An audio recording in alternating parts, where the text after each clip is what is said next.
When you play the Game of Thrones, you Subscribe and like. or you die. There is no middle ground. Alright, hello YouTube, welcome back to the Grease Comics YouTube channel. Today's video, we are going to be continuing our reread, and we are going to be doing Ned 3 today. Now, this chapter is actually surprisingly very short. For how impactful it is, extremely short, less than 10 pages. And this chapter is huge. It's really our first chapter of foreshadowing to the conflict between the Lannisters and the Starks. And we see an actual conflict. We see how Cersei tries to manipulate Robert. We see how Ned tries to get his way in this situation.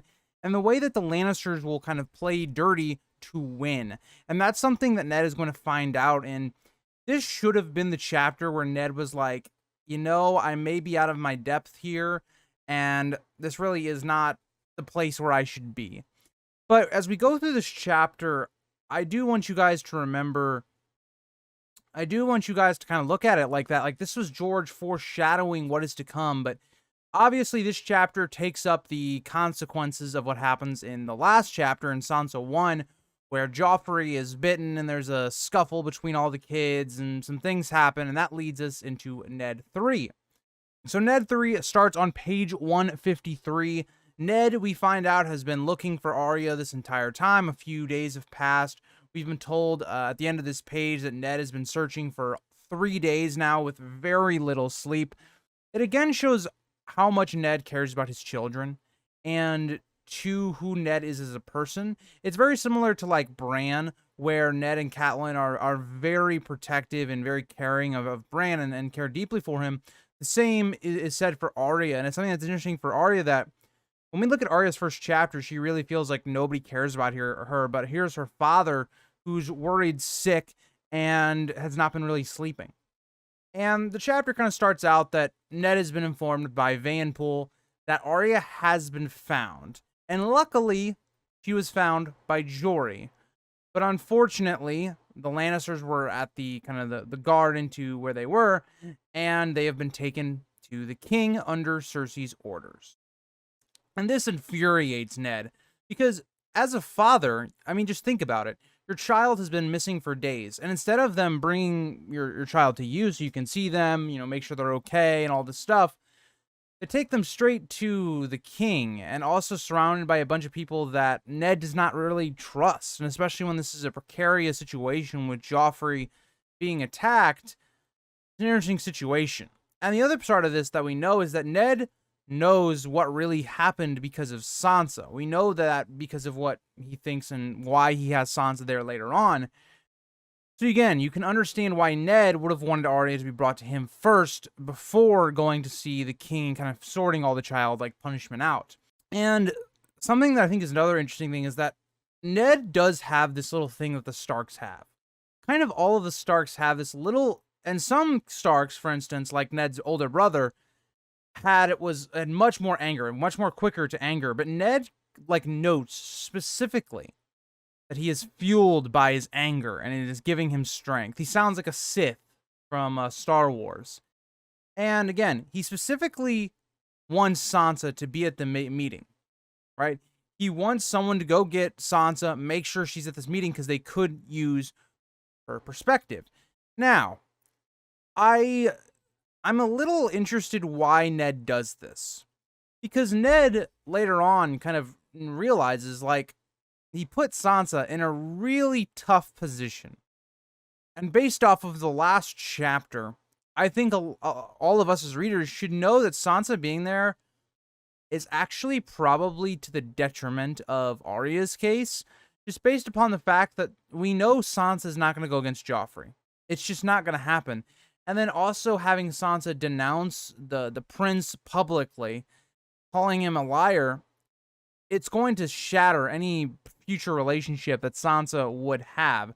So again, I'm not sure why Ned wants Sansa there in general, because it just doesn't, it's not going to help. The only thing maybe could, if it got really bad and for some reason or somehow Arya's going to be put to death or something, and then, you know, maybe Sansa would step in and be like, no, that's not what happened. But I don't know. I don't think that was going to happen. So I think that might have been a misstep by Ned, putting Sansa into the fire was not a good idea, because if Sansa had just been left completely out of this, maybe her status with Joffrey and the Queen at this point would be a little bit better than it ends up, I guess, being, because there is this strife between her and Joffrey after this moment. Because at the same time that she's not backing Arya's side, she's not actually backing Joffrey's side either. She's kind of playing that middle ground. And as we know from Cersei and in my intro, there is no middle ground. So, let's get into page 154. Also, sorry for getting a little bit ahead of ourselves, but we'll get to that point when we get there. So, as we continue on, page 154 has Ned going back, and he's going to the audience chamber. That's where Arya was taken. And he notes how all the eyes are on him, and he must look the part of Hand of the King and cannot act out. He can't show his emotion openly. He has to be this stone-cold figure that it doesn't look like they're affected by this. And it's, again, this idea of showing power and your perceived power and your strength as a character, because weakness is not looked upon very fondly in this world. So Ned is kind of putting that act on, and I think that's interesting the way Ned understands that. And then when a lot of people talk about how Ned is a stupid person, this is one of those moments that Ned very easily understands what is expected of him as Hand of the King. Now, we also know that they've taken up residence in Lord Derry's castle as well, so they've moved from the last time we saw at the inn that they were in Sansa 1, so they're now at Lord Derry's castle. And this has only heightened the tensions, because Derry's castle is not big enough for this entire party. So you have all of these people crammed in together. So you have that idea, right? That there's tension in that regard between different factions of people. And you also have the idea that Lord Derry actually fought for the Targaryens, and many of his family were lost. So again, you have also that strife between maybe Lord Derry and this faction of forces with the Lannisters and Robert Baratheon himself, and also even Ned. And Ned walks into this audience chamber, and this is the thing that I think makes him the most angry, is that this is kind of a public, like, trial or event. There's a bunch of people in here. Like, what we see in my background image, just imagine this whole chamber is filled in the books. It's described as being tons of people in here. Everyone wants to know what's going to happen. And he goes in, and he kind of just notes he would rather have just settled this with just Robert. And I think things would have gone much better, because one of the things that Cersei is going to play on in this chapter is openly criticizing Robert as a man. She is going to constantly be talking about him as a man, and how he was when he was younger, and his pride. She's really going to prick on his pride, and that's something that's going to deeply motivate what Robert does in this chapter, to the detriment of House Stark. And another thing I think is very interesting and shows what Robert kind of goes through on a daily basis with being with Cersei, is that Robert seems visually exhausted by this issue. He just doesn't want to talk about it anymore. You can tell that these last 3 days, Cersei's constantly been in his ear. And again, it just seems like she's been a constant annoyance to Robert. Now, one thing to note as well as Ned enters is that Joffrey has bandages on his arm with Cersei at his side. And again, I don't know how serious we're supposed to take Joffrey's injuries, because I think this could be just a show to, like, say, oh yeah, he's injured so hard, or he's injured so badly. But then, like, this is never mentioned again in any of Joffrey's quote-unquote injuries on his arm. So again, I think this is just a show to say, oh, this was more serious than it was. It's like, it's a couple scars for this kid.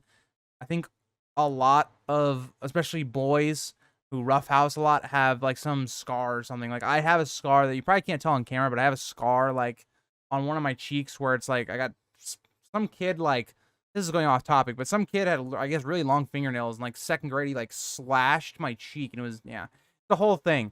But exactly, like, that's what I'm trying to make the point of here. It's like, again, I feel like this is kind of one of those injuries where it's like let's over-exaggerate it for the effect. It's something, as I've been reading Harry Potter, I'm on the 3rd book. It's what Draco Malfoy literally does. So I think that's kind of what we're getting here. But the main key thing to note here is that Arya is alone in this crowd, except for Jory. Like, all of these people, and we're going to know how Ned, like, his mind works. It's one of my favorite parts of this chapter that gets overlooked, is the way Ned kind of breaks down the situation. But in this room, it doesn't really feel like there's anyone on Arya's side or even friendly to Arya. So then Ned goes to Arya, and Arya just kind of starts breaking down. She starts sobbing and says she's sorry, to which Ned already knows. And I think Ned kind of understands that it wasn't really Arya's fault. Arya was just playing with, Micah, doing some sword work or whatever, and Joffrey just came by being a prick.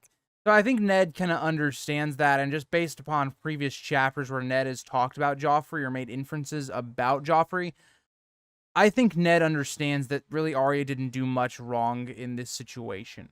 Now, Ned also kind of looks at Arya and just notes, like, this should not have happened so quickly. Like, Arya should have had a chance to, bathe, because she looks so dirty. Like, again, this girl has been basically living on the run for days now. She hasn't eaten much outside of berries. She says she's really hungry. This just shouldn't have happened right away, and it shows the sway that the Lannisters have over Robert. And again, like I mentioned, Ned, in the last portion of this chapter, or not this chapter, but this page, is kind of looking at the room and going, okay, who is in here that's friendly to me? And Ned really is sizing up what could happen if there was a fight. If something, bad starts to happen to maybe Arya, like Robert's like, we're going to do some punishment towards her that is harsh or something, how is Ned going to get out of this situation?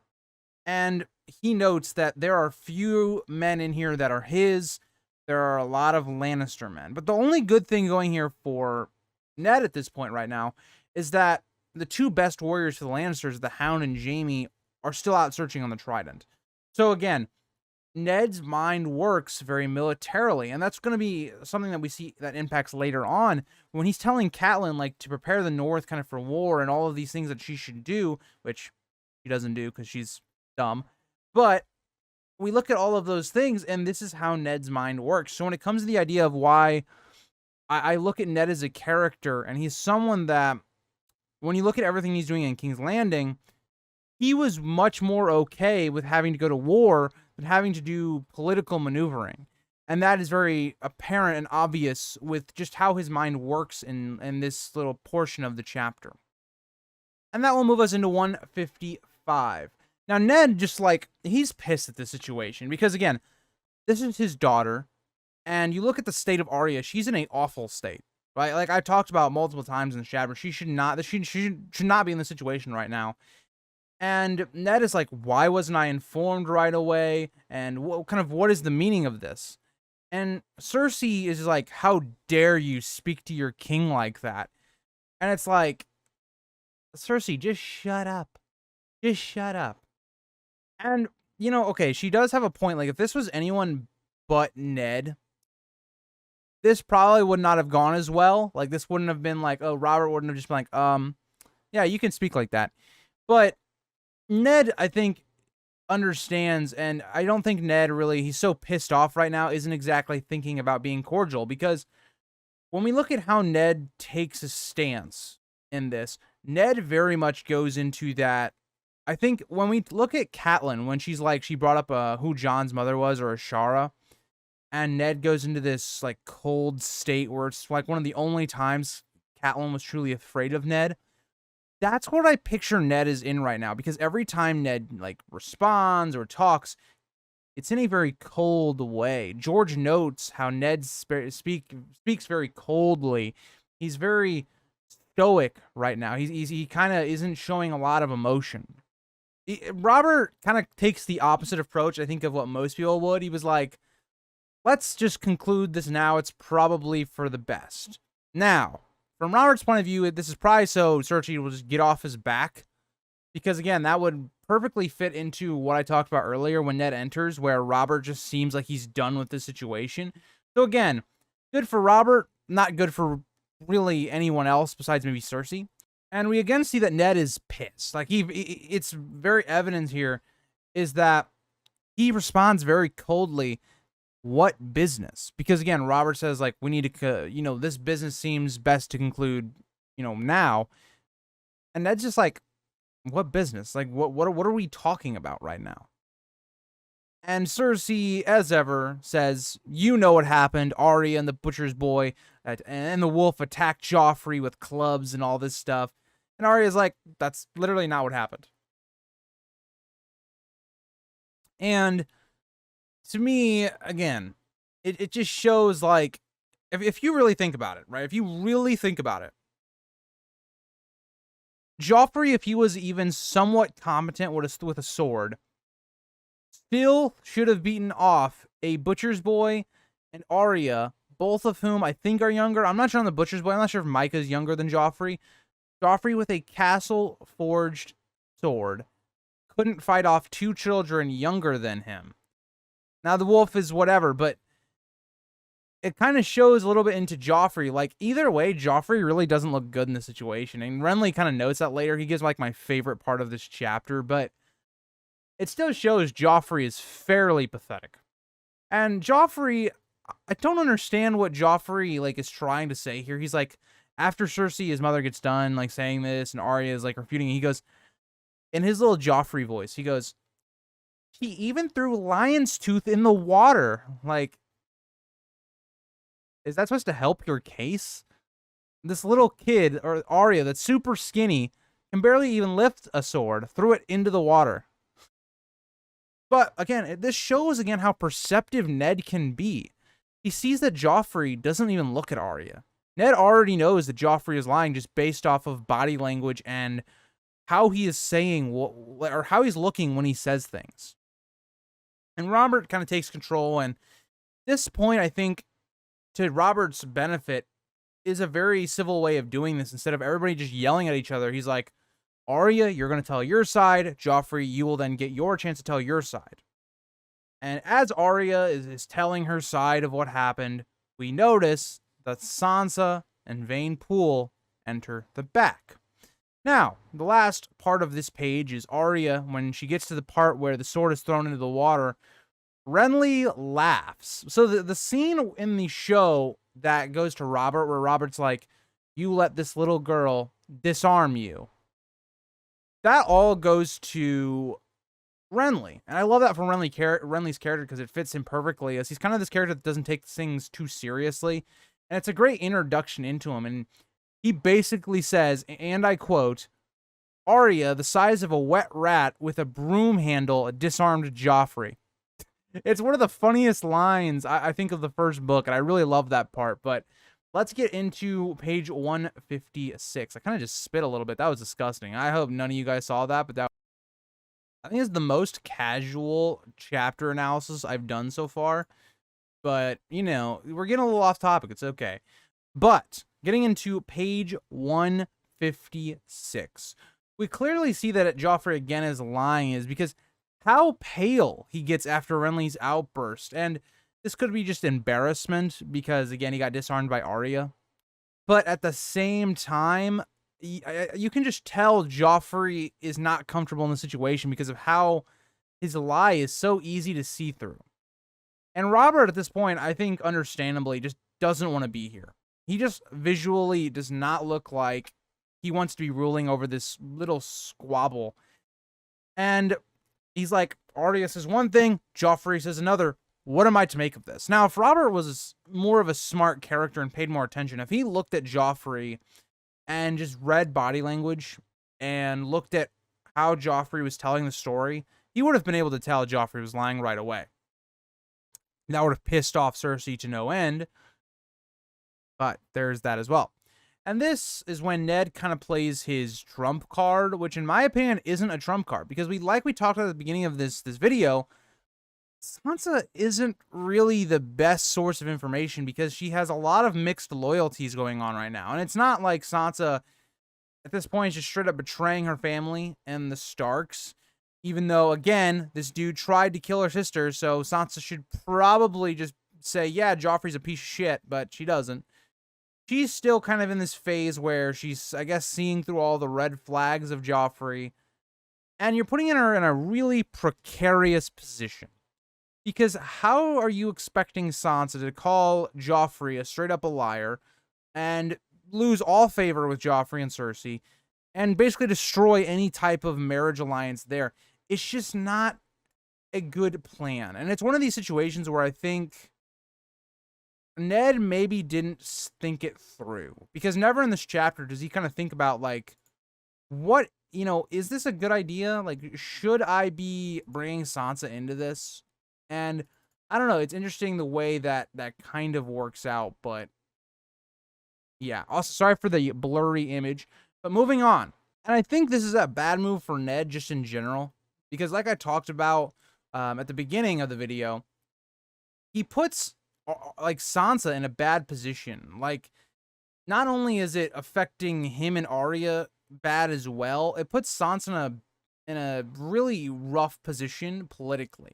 And she kind of comes up and she looks at Robert and she basically says, I don't know. Everything happened so fast. Now, we know this is a lie because we know Sansa told Ned at least some of what happened that day. So we know it's a lie.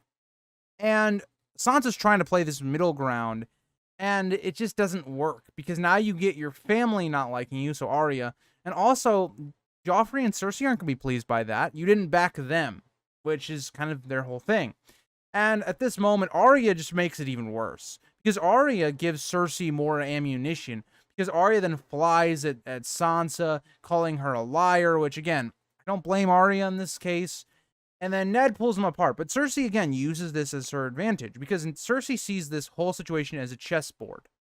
And he basically calls out Arya for being wild, and he's as willful as her wolf, and that she should be punished.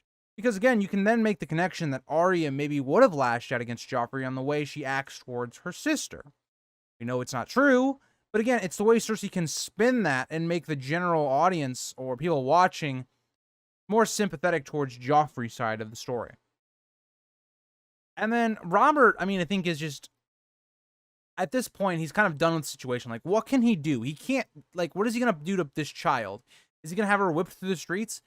Like, you can't, you're not going to be able to do that. And also, it's Ned's kid. Like, Ned would literally revolt and leave. And there was no lasting harm done. That's the thing. It's a fight. Children fight all the time. I used to work at when I was younger, like beginning of high school, I worked at a daycare. Fights between kids, maybe not like physical fights, but stuff like that happened all the time. So again, I think that's what Robert's kind of pointing at. And the queen is like, oh, Joffrey's lost, or he's going to bore these scars his whole life. Boo-hoo. But Robert basically takes this as a teaching moment. And this is one of those few good, like, teaching moments to Joffrey. And he's like, good, maybe he will learn something from this. And we know that Joffrey's not, but it's a moment where Robert has some wisdom in that. Like, if you don't want to get scars like this, don't act like a prick. It's that simple. And this is where it all should end in, right? He tells Ned that he'll discipline Joffrey, and Ned, you discipline your kids, which is how this situation should have been handled. These are two friends. They can discipline their own children for getting into a fight.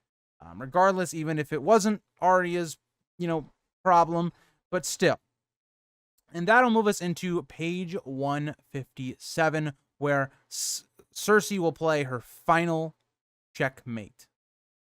And as we move into 157, Cersei starts this page, and she has kind of a masterclass of a move here, because she asks, well, do we have the wolf? Like, what about the wolf that attacked your son?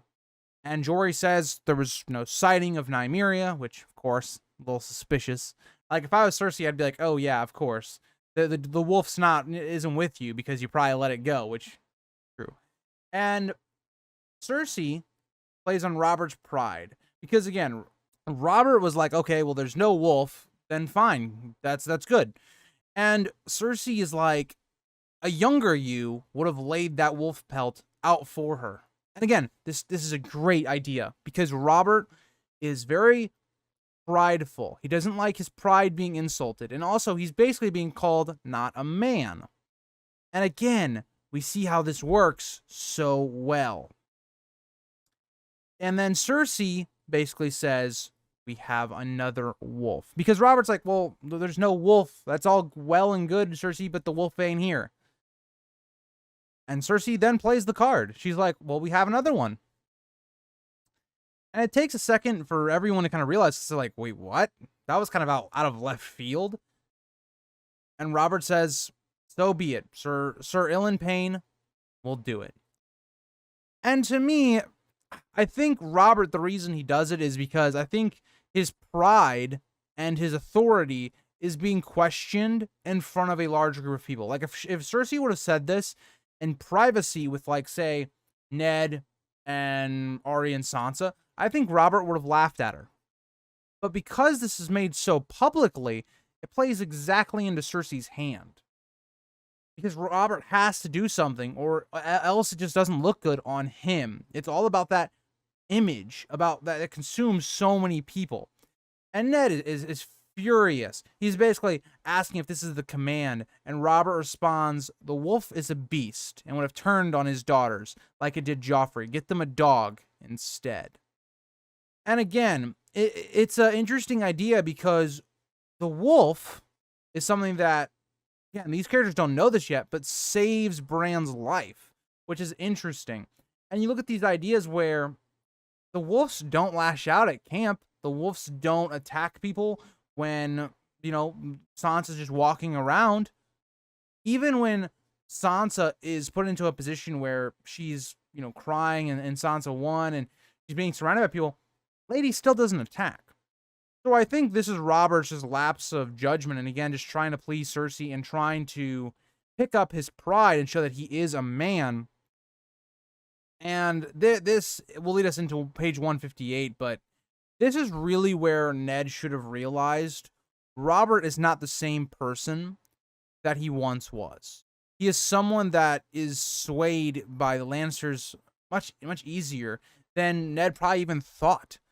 And Ned probably thought his friendship to Robert would be kind of a shield. And in this situation, it wasn't at all.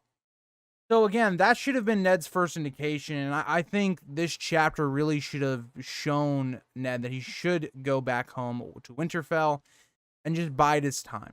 And that leads us into page 158. And page 158, Sansa and Arya are just like screaming. They're like, no, Lady wasn't there. She wasn't involved. This is not fair. Doesn't make any sense. And Ned tries his final, like, Uno reverse. And he says, for the love you bear me and my sister, don't do this. And Robert kind of seems like he's interpreting this for a second, and it has maybe some sway, but he looks at them for a while and then tells Cersei, damn you, woman. Because I think Cersei had just won at this point. She had called out Robert as a man, and it's the one thing for Robert you just can't do. It's the quickest trigger to Robert. And sometimes Cersei doesn't use that right, but in this moment, she plays that perfectly. And Ned, kind of out of spite now, at this point, he's had enough. He tells Robert to at least have the courage to do it himself. So Ned kind of tries to do the same thing Cersei does, but it's a step too late. At this point, Robert just doesn't care. And Robert then leaves and exits. So Cersei then asks where the wolf is, and Ned refutes this, saying that he will do it and that Lady deserves better, that she is of the North, and that she deserves a better death than a butcher. And what I love now is that this adrenaline rush that Ned has had up to this point, it kind of has a massive dump when he leaves the hall. It's very realistic when you are someone that you've been put on edge, you haven't been sleeping. Something that I will look at, for instance, we've already seen this once with Catelyn. Catelyn's this character that she's kind of been running on some adrenaline for if Bran's going to die. And then once, you know, she has the assassination, she sleeps for a long amount of time. If we look at, for instance, let's say you have someone in your family like die or something like that. You might not be able to sleep for a few days because of grief, adrenaline running. You have so many things you have to do for planning for a funeral. But after that, you just seem so tired and all the time. That's kind of what Ned is at right now. And you can even compare it to sports like boxing, for instance, that you have such an adrenaline rush that once that runs out, you just feel like deathly tired. And that's kind of how Ned feels. And he notes as he goes to Lady how well Sansa actually named Lady, which is ironic because I think Lady is my least favorite of the direwolf names. Even though it does make sense, like Lady very much represents what Sansa is trying to be. And we know that Lady is the smallest of the direwolves. She's very ladylike. She looks, very pretty, and she acts pretty normal, and she's not like very willful, and she just is what Sansa would be as a direwolf. And she has very trusting eyes. Again, more foreshadowing to Sansa, how Sansa's overly trusting of people like Cersei. Even after situations like this, it shows kind of how naive that Sansa is. And that'll lead us into page 159, which, is the unfortunate death of Lady and also the Butcher's Boy. And Ned, now differently, okay, so this is different from the show, is that instead of how it's in the show, it's a dagger, Ned actually gets ice out to do this. And I think that's a really nice thing. It's like kind of a sentimental thing to give Lady more of a, I guess, a normal death for the North, and not just have it be like, again, what Ned said, a butcher. And I think that is a nice thing that Ned does do for Lady. Now, another reason that we know that Ned wanted to do it himself, because Cersei wanted the wolf skin, right, of Nymeria, and she notes that because of the injuries that Nymeria gave to Joffrey, she wanted a wolf skin. And we see Ned tell Jory, because he hates Cersei this much, and also I think it does make sense for one of the direwolves to be buried up north. Tells Jory to send 4 men with the body of Lady up north, and that Cersei will not have the skin. And at that moment, we see the Hound return, and we see that there's some sort of lump or sack across his horse, and we learn that it is a body. And as Ned finds out, it is Micah's body. We find out that the Hound rode him down, did not run very fast. And that's the end of the chapter. And again, this chapter really should have been Ned's warning to leave. This place just was not for him. The politicking going on was not really Ned's strength, even though he does do okay in it, in my opinion. But yeah, let me know what you guys thought about the chapter. For it being a shorter chapter and still being 33 minutes just tells you how much is going on in these chapters, or this chapter specifically, and everything that is important for the story going forward. So thank you guys all for watching, and I will see you guys all in the next video. Bye, guys.